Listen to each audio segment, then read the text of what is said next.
ഇക്കഴിഞ്ഞ June 30-ന് Indian ആഭ്യന്തരമന്ത്രി അമിത്ഷാ പുതിയ EOCI കാർഡ് പുറത്തിറക്കിയിരുന്നു. സർക്കാരിന്റെ പൊതുസേവനങ്ങൾ മെച്ചപ്പെടുത്തുന്നതിൽ ആധുനിക സാങ്കേതിക വിദ്യയുടെ ഉപയോഗത്തിനുള്ള ഒരു ഉദാഹരണമാണിത്. 1950 ജനുവരി 26-നോ അതിനുശേഷമോ ഇന്ത്യൻ പൗരന്മാരായിരുന്ന എല്ലാ ഇന്ത്യൻ വംശജർക്കും രജിസ്ട്രേഷൻ നൽകുന്ന സ്കീമാണ് ഓവർസീസ് സിറ്റിസൺഷിപ്പ് ഓഫ് ഇന്ത്യ അഥവാ OCI. വോട്ട് ചെയ്യാനുള്ള അവകാശം പോലെ സാധാരണ ഇന്ത്യൻ പൗരന്മാർക്കുള്ള പല അവകാശങ്ങളും OCI കാർഡ് ഉടമകൾക്ക് ഇല്ലാത്തതിനാൽ തന്നെ അതിനെ ഇരട്ട പൗരത്വമായി കാണാനാവില്ല. ഭരണഘടനയിലെ ആർട്ടിക്കിൾ 16 പ്രകാരം ഇന്ത്യൻ പൗരന്മാർക്ക് ഉറപ്പാക്കിയിട്ടുള്ള അവകാശങ്ങൾക്കും OCI കാർഡ് ഉടമകൾക്ക് അർഹതയുണ്ടായിരിക്കില്ല. എന്നാൽ വിദേശ പൗരത്വമുള്ള ഇന്ത്യക്കാർക്ക് ഏറെ പ്രയോജനകരമായ OCI കാർഡ് ഡിജിറ്റൽ ആയതോടെ പഴയ OCI സിസ്റ്റത്തിൽ അഭിമുഖീകരിച്ചിരുന്ന പല പ്രശ്നങ്ങൾക്കും പരിഹാരമാകും. ഏകദേശം 50 ലക്ഷത്തോളം വരുന്ന OCI കാർഡ് ഉടമകൾക്ക് ഏറെ ആശ്വാസകരമാണ് ഈ പുതിയ നീക്കം. ലോകത്തിന്റെ പല ഭാഗങ്ങളിലായി വ്യാപിച്ചു കിടക്കുന്ന ഇന്ത്യൻ വംശജർക്ക് നൽകുന്ന OCI സേവനങ്ങൾ പൂർണ്ണമായും ഡിജിറ്റൽ ആക്കുക വഴി സിസ്റ്റം കൂടുതൽ കാര്യക്ഷമമായി പ്രവർത്തിക്കും എന്ന് ഉറപ്പുവരുത്താൻ കഴിയും. ഈ പുതിയ സിസ്റ്റം പ്രകാരം OCI കാർഡിന് ഓൺലൈൻ വഴി അപേക്ഷിക്കാൻ കഴിയും.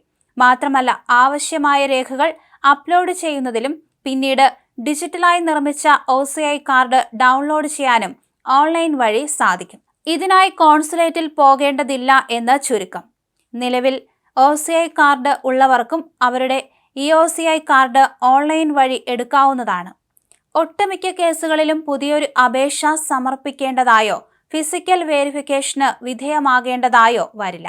അതുപോലെ നിലവിൽ 20 വർഷത്തിനു ശേഷം പുതിയ പാസ്പോർട്ട് ഇഷ്യൂ ചെയ്യുമ്പോൾ OCI കാർഡും പുതുക്കേണ്ടതുണ്ട് എന്ന നിബന്ധനയും എടുത്തുകളഞ്ഞു. പുതിയ പദ്ധതി അനുസരിച്ച് പുതിയ പാസ്പോർട്ട് നൽകുമ്പോൾ OCI കാർഡ് പുതുക്കേണ്ടതില്ല. കാർഡ് ഉടമയുടെ രജിസ്ട്രേഷൻ നമ്പർ ഒരു യൂണിക് നമ്പറായി തുടരും.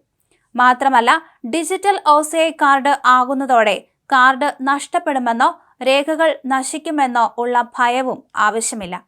മാത്രമല്ല, കാർഡ് ഉടമകൾക്ക് സ്വയം റിയൽ ടൈം വെരിഫിക്കേഷൻ നടത്താനും സാധിക്കും. എന്നാൽ പുതിയ പാസ്പോർട്ട് എടുക്കുമ്പോൾ അതിന്റെ വിവരങ്ങൾ കാർഡ് ഉടമകൾ ഓൺലൈൻ വഴി അപ്ലോഡ് ചെയ്യേണ്ടതായി വരും. അപേക്ഷകർക്ക് ഓൺലൈൻ വഴി അപേക്ഷ സമർപ്പിക്കാം എന്നതിനാലും കോൺസുലേറ്റുകളിൽ ഭൗതിക സാന്നിധ്യം ആവശ്യമില്ലാത്തതിനാലും ഇതേറെ സൗകര്യപ്രദമായ ഒന്നാണെന്നാണ് പൊതുവെ വിലയിരുത്തപ്പെടുന്നത്. എന്തായാലും 50 ലക്ഷത്തോളം വരുന്ന OCI കാർഡ് ഉടമകൾക്ക് ഈ ഒരു വാർത്ത പുതിയൊരു ആശ്വാസം നൽകുന്ന കാര്യമായി മാറുകയാണ്. ജൂൺ 30-നാണ് ഇത്തരത്തിൽ EOCI കാർഡ് പുറത്തിറക്കിയത്.